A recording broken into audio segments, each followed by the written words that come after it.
투자자 입장에서 빠르고 정확한 시황을 전달드릴 최경진의 퀵 시황입니다.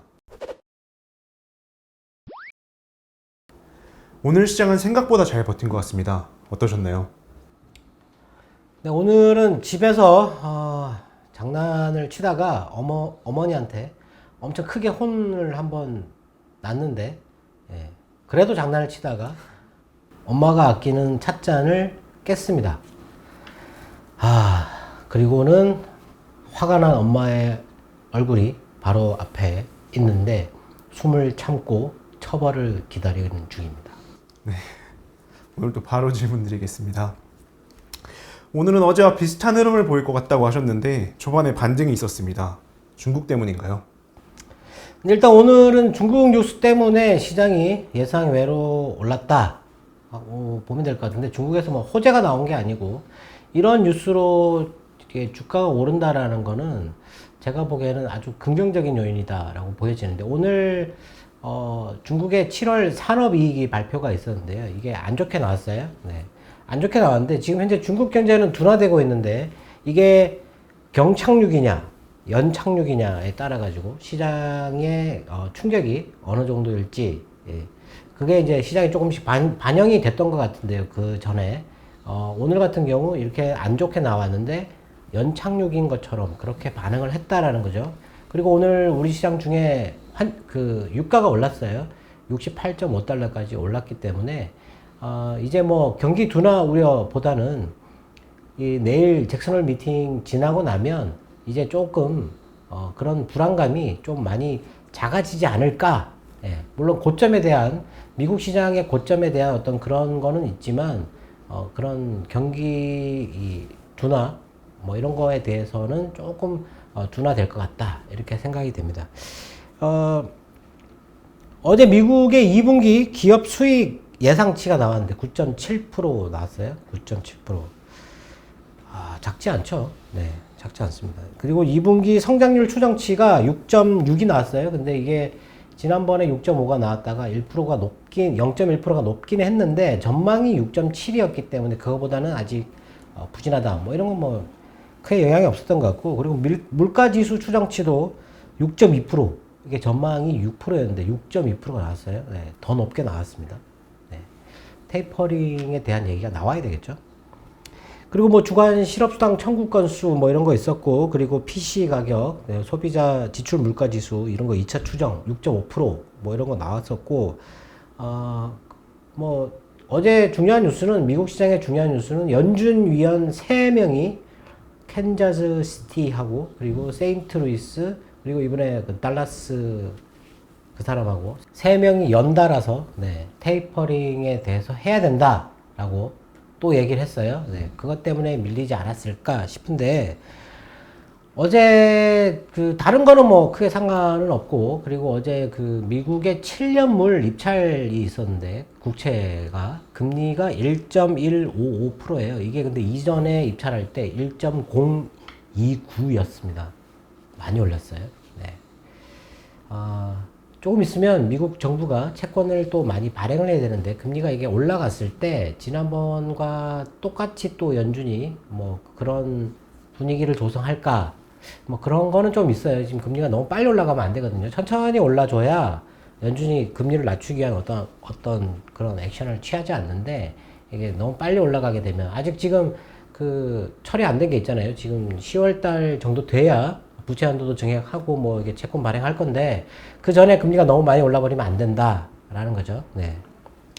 그리고 지금 동맹 관련돼 가지고 뭐 좀 안 좋은데, 테러가 발생했죠. 아프가니스탄에서. 네, 불행하게도. 뭐 근데 그게 시장 전에 터졌는데, 네, 영향을 준 것 같지는 않습니다. 일단 오늘 시장은 당연히 빠져서 시작할 거라고 생각을 했고, 우리나라도 빠져서 시작했는데 10시 조금 넘어서부터 10시 한 10분 정도부터 갑자기 선물 매수가 들어와가지고 이렇게 쭉 타고 올랐어요. 4천억 넘게 올랐었죠. 그러고 나서 외국인의 선물이 오늘 하루 종일 4천억대에서 계속 멈춰 있었어요. 대신에 주식은 매도를 이렇게 계속 하고 있었거든요. 예, 한 4천억 정도, 3,500억 정도가 전기전자하고 서비스 업종에서 또 이번에 나왔는데, 주식 매도 때문에 오늘 시장이 초반에 올랐다가 조금 밀리는 그런 움직임을 보였다. 그리고 코스닥 시장이 또 오늘 또 외국인이 매도를 많이 했다가 또 1,000억 정도 수준으로 끌어올리긴 했는데 지금 3일 연속 제가 3,000원 넘게 산 게 거의 뭐 올해는 처음이다라고 말씀을 드렸었는데 그거를 그냥 3일 연속 다 팔아버리는 그런 움직임이었다. 그래도 뭐 그런 것 때문에 코스닥 시장이 최근에 보면 많이 외국인이 매도가 많이 나오면 선물이 거기에 따라서 움직였는데 오늘은 이렇게 매도가 많이 나왔는데도 불구하고 선물이 계속 제자리에 있었다.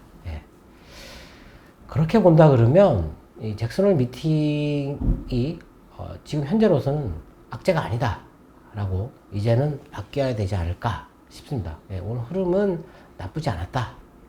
네. 네.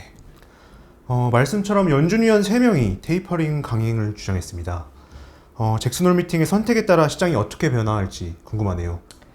네, 일단 어제 그 미국 쪽에 운용 그 전문가 한 명이 그런 얘기를 했어요. 테이퍼링에 대해서 얘기를 하게 되면 이전과 같은 그런 발작이 나올까?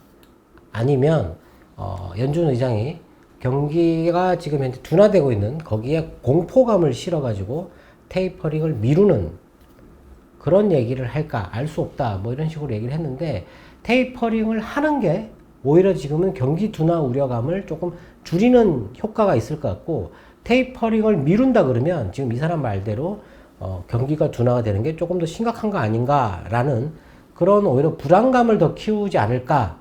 저도 개인적으로는 그렇게 생각을 하는데 3명이 연달아서 테이퍼링을 주장을 했다라는 얘기는 아무래도 그쪽에 힘이 실릴 가능성이 있다라고 보여지거든요. 네. 그래서 그렇게 된다 그러면 지금은 테이퍼링을 미루는 것보다는 테이퍼링에 대해서 얘기를 해주는 게 확실한 스케줄 같은 거를 조금 보여주는 게 지금은 더 낫다. 우리가 금리를 올렸기 때문에 그런 게 우리한테도 더 우호적이다. 이렇게 보여집니다. 왜냐하면 경기가 둔화 우려감을 더 키워버리면 지금 금리를 올린 상태인데 둔화될 것 같다 이렇게 얘기해버리면 한국은행이 금리를 잘못 올린 게 되는 거잖아요. 그러면 우린 더 쇼크가 있을 수 있어요. 그렇기 때문에 지금은 그냥 예정대로 처음에 쇼크를 받았던 대로 그냥 쭉 가는 게 제일 좋다라고 보여집니다. 네. 오늘도 업종보다는 종목별로 움직였던 것 같습니다. 최근에 증권사별로 추천하는 것과 상승하는 종목들이 비슷하게 움직이는지 궁금하네요. 증권사들이 어떤 종목을 추천하는지 뭐 이렇게 조금 보기는 하는데 잠깐 올랐다가 거의 다 내려오는 오늘 같은 경우도 하나마이크론을 뭐 목표가를 40%를 상향했어요. 근데 아침에 시작은 높게 시작했는데 바로 다 내려버렸죠. 네. 그런 게 이제 잭슨홀 미팅 때문이죠. 오늘 잭슨홀 미팅이 내일인데 오늘 주식을 산다라는 거는 아주 큰 모험을 해야 되는 거잖아요. 네. 그런 모험을 할 이유가 없지 않습니까? 하루만 참으면 되고 그리고 끝나고 월요일 날 상승해서 시작한다고 하더라도 뭐 얼마나 높게 시작하겠습니까? 그러니까 당연히 오늘은 뭐 매도를 하든지 아니면 매수를 안 하는 게 맞겠죠. 네. 많은 사람들이 그렇게 생각을 할 겁니다. 네. 오늘 뭐 거의 업종별로는 거의 움직인 종목이 없고 섹터는 수소가 움직였죠. 수소가 여전히 수소가 강세를 띠고 있는데 수소도 아침에 오르다가 뭐 이렇게 밀리는 종목도 있었는데 효성중공업 이런 거 유지가 됐고 두산 퓨얼셀 그리고 뭐 비나텍 캠트로스 동화화성하고 미코만 안 좋았어요. 네. 근데 여전히 미코 쪽에 기관 매수는 들어가는 것 같은데 거의 뭐 많은 매수가 두산 퓨얼셀 이쪽에 지금 들어가고 있는 것 같고 하여튼 그쪽은 뭐 수소 쪽은 다 좋았는데 다른 쪽은 뭐 업종별로보다는 뭐 그냥 주식 하나하나 별로 움직였다고 보면 될 것 같은데 SK 바이오팜 올랐고요. 그리고 LS 일렉트릭 올랐고요. 그리고 크래프톤 오늘 또 올랐죠. 네. NC가 빠지니까 크래프톤이 올라가는데 오늘 위메이드가 폭락했어요. 네. 조금 회복을 하긴 했지만 뭐 게임주들 간에 이게 좀 격차가 심하게 벌어지고 있다. 뭐 빠지니까 뭐 안 좋은 얘기 더 막 쏟아내고 그러고 있고 코롱 인더 오늘 올랐고요. 또 급등했잖아요. 그리고 동원 시스템즈 그것도 오늘 올랐고 쿠콘도 오늘 많이 올랐고 원익 P&E 또 많이 올랐고 녹십자 올랐죠. 공통점이 없잖아요. 지금 이 종목들이 그냥 그리고 뭐 업종에서 그냥 하나만 이렇게 잡고 오른 거죠. 요즘 특징적인 거는 한국사이버결제라는 그 결제 회사 있어요. PG 회사인가요? 네, 결제 회사가 있는데 그 회사 주가가 최근에 이렇게 계속 빠지고 있거든요. 예, 계속 빠지고 있는데 쿠코는 올라가고 있어요. 핀테크 원래 이걸 핀테크 주도 종목이라고 생각했는데 마이데이터가 더 중요하다라는 거죠 지금. 예. 오늘 핑거라고 뭐 그것도 그 마이데이터 관련 주식인데 뭐 그 얘기도 있었고 쿠콘이 올라가는 이 흐름이 상당히 좋다. 근데 결제주는 빠진다. 예, 다르다라는 거죠. 뭐 그런 거를 좀 보고 있어야 될 것 같고요. 그리고 환율이 오늘은 내렸어요. 네, 금리가 오르면 환율이 내려야 되고 그리고 오늘 그 미국 국채 금리는 소폭 내렸는데 예.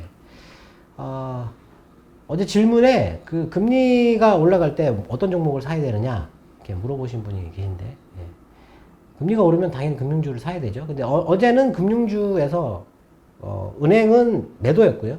다른 보험 이쪽은 매수였어요. 근데 오늘은 두 개 다 매수를 가져가고 있는데 이번에는 좀 다르다라고 보시면 될 것 같은데 왜냐하면 지난번 금리가 급등하는 발작 때 이미 은행주들이 많이 올랐었거든요. 30% 정도 올랐었잖아요. 그러나서 빠졌다가 금리를 이제 실제로 올리니까 다시 오른다. 다시 오른다.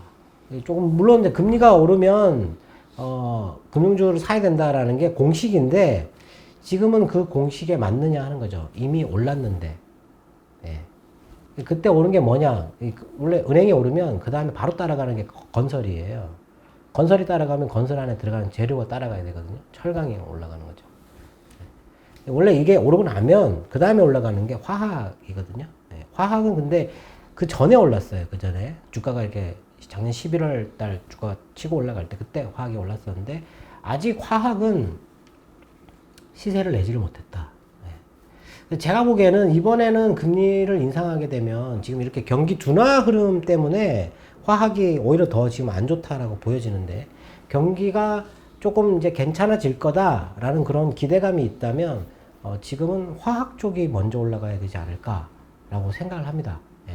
그래서 공식대로 한다면 그렇게 되는데 이론하고 자꾸 이렇게 어제도 댓글을 이렇게 많이 쭉 훑어봤는데 이제는 많은 분들이 금리를 올려야 된다 이렇게 생각하시는 것 같아요. 예. 아주 좋은 현상입니다. 그러니까 뭐 개인들도 이제는 이 통화정책 이런 거에 대해서 민감하게 생각하고 필요하다 이렇게 생각할 정도니까 예, 그런 거는 좋은데 이 이론을 갖다가 자꾸 이게 투자 시장 주식 시장 투자하고 이렇게 비교해 가지고 이렇게 얘기하시는 분들이 계신데 학교에서 얘기하셔야 돼요. 그런 거는 왜냐하면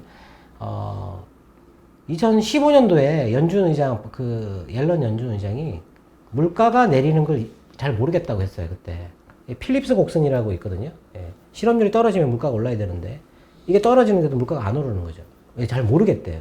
이게 필립스 곡선이 깨졌다라는 거죠. 이론이 깨졌다라고 얘기를 했어요. 그러고 나서 금리를 올렸잖아요. 금리를 올리니까 물가가 따라 올라가는 겁니다. 그런 현상이라는 게 있어요. 이 시장, 금융시장에는. 그렇기 때문에 이론이라는 걸 여기 와서 물론 이론이 토대가 되어야만 이게 있지만 이걸 같이 이게 등식으로 이렇게 보시면 안 되거든요. 예. 근데 그렇게 보시면, 그러면 연준 의장 이런 사람들은 투자해가지고, 오렌 버핏보다 돈 더 많이 벌어야 되는 거 아닙니까? 예. 돈이 많이 없다 하더라도 수익률은 더 높아야 되는 거 아닌가요? 예. 완전히 다릅니다, 이거는. 다르기 때문에, 환율이 금리가 올려가지고 환율이 떨어져야 되고 이런 거, 공식인데, 공식대로 안 갈 수 있는 거거든요. 예. 어제 또 생각을 해봤는데 지금 터키 같은 경우 망해야 되는 나라예요. 지금은 금융을 보면 외환 보유고도 없어요. 680억 달러밖에 없고 그리고 금리가 19%예요. 그리고 리라 가치가 최저치입니다. 이 회사는 지금 현재 이 나라는 지금 버티기 힘들어요. 안 망하잖아요. 예. 브라질 같은 경우 금리를 이렇게 올렸다가 이렇게 내렸다가 지금 다시 올리고 있는데 헤아라를 보시면 계속 떨어졌잖아요. 계속 떨어져 최근에 조금 반등을 하긴 했는데 계속 떨어졌잖아요. 그리고 미국채 금리가 지금 현재 1.3 정도 되는데 그리스가 0.68이에요. 이해할 수 있습니까? 그 이론상으로 이런 거를 설명할 수 있나요? 이 투자 금융시장은 그런 거하고 다르게 가는 부분이 있어요. 뭐라고 설명을 해야 됩니까, 그게? 유럽은 안전하니까 유로존에 있으니까. 유로존은 미국 경제의 3분의 1밖에 안 되는데, 예. 망했던 나라잖아요. 거의 망했던 나라잖아요. 예. 그런 부분이 있기 때문에 너무 이론을 가지고 이 시장에 접목시켜가지고 얘기를 하면 이게 엇박자가 날 가능성이 있으니까 조금 공식대로 그렇게 투자를 하는 거는 좀 지양을 하는 게 좋고, 제일 좋은 거는 시장을 지켜보고 있는 게 좋습니다. 시장에서 움직이면 그때 이렇게 따라서 들어가도, 그래서 무릎에 사서 뭐 어깨에 판다 뭐 이런 얘기 하는 건데, 그렇게 해도 수익을 낼 수 있으니까. 네. 일단 뭐 지금 초반은 금융주를 사기는 하는데 매수 강도가 강하지 않아요. 근데 이게 다음 주에 잭슨홀 미팅이 지나고 나서 어떤 큰 움직임이 나올 수 있거든요. 네. 그래서 뭐 그때 보시고 결정을 하시면 될 것 같고요. 그리고 어제 또 한 분이 뭐 한국은행이 금리를 올린 이유, 정확한 이유가 뭐냐, 금융 불균형 이게 뭐냐, 근데 물어보신 의도가 잘 모르겠는데, 일단 금융 불균형, 지금 현재 금융 불균형이 뭡니까? 중앙은행은 목표가 고용하고 물가 안정이에요. 두 가지 안정. 예. 연준이 목표가 그거거든요. 한국은행도 그렇게 목표를 가져가겠죠. 예. 근데 지금 금융 불균형, 우리나라 시장에 뭐 S&P나 무디스에서 계속 경고를 하고 있는 게 뭡니까? 개인 부채지 않습니까? 개인 부채. 다른 나라들은 정부 부채가 너무 많이 높아요. 이거 정부 부채는 정부가 알아서 줄일 수 있잖아요. 컨트롤을 할 수 있는데 개인 부채는 정부가 컨트롤 할 수 없어요. 근데 작년에 코로나 때문에 어마어마한 투자가 일어났잖아요. 네. 그때 투자 안 하면 사실 일생일대 큰 기회를 놓치는 거죠. 빚을 내서 영끌이라고 하나요? 네. 그 투자하지 않습니까? 잘 한 거죠. 그렇게 해서 이제 지금까지 왔는데, 이제는 경기가 거의 정점에 와 있다. 금리를 올린다. 뭐 이런 얘기도 나오고, 뭐 약간 금융시장이 약간 불안한 흐름을 보이지 않습니까? 예. 그런데 부채가 많아지면, 거기다가 이게 이자 금액까지 부담이 늘어나면, 이게 개인 부채가 큰 위험이 될 수 있거든요. 그걸 줄여야 된다라는 거죠. 예. 강제로 대출을 막을 게 아니고, 금리를 올려서 대출이 자연스럽게 줄어들도록 그렇게 하려고 하는 거죠. 그 다음이 두 번째가 물가죠, 물가. 예. 물가가 너무 높아요. 물가가 얼마나 무서운지 우리는 잘 모르잖아요. 예. 고물가를 겪어보신 분들은 1960년대 그때 경제 활동을 하신 분들은 체감하실 수 있는데, 물가가 20%를 넘어가면 폭동이 일어납니다. 역사적으로. 부의 불균형이라는 게 엄청나게 중요한데, 지금 중국이 공동부유라는 걸 하려고 하는 것도 지금 현재 거의 6억 명 가까이가 연소득이 18만 위안이라고 그랬어요. 3천만 원 미치라고 그랬거든요. 근데 상위에 있는 사람들 1,000만 명 이상이 엄청난 부를 갖고 있잖아요. 예. 그런 불만에다가 물가가 이렇게 폭등하니까 이게 사회적 불만이 엄청나게 높아지는 거죠. 예. 불만 지수가 엄청나게 높아집니다. 그러면은 폭동이 일어날 가능성이 있어요. 역사적으로 물가가 20% 이상 넘어가게 되면 반드시 폭동이 일어났어요. 예. 그렇기 때문에 지금 같은 경우는 물가를 억제할 필요가 있다. 지금 현재 물가가 우리나라 물가는 2%이긴 한데, 생활 물가. 예. 서민들이 바로 느끼는 3천만 원, 연봉 3천만 원 이하의 사람들이 생활 물가가 많이 증가하면 부담이 엄청나게 커집니다. 그렇기 때문에 그런 거는 컨트롤을 해줘야 되거든요. 예.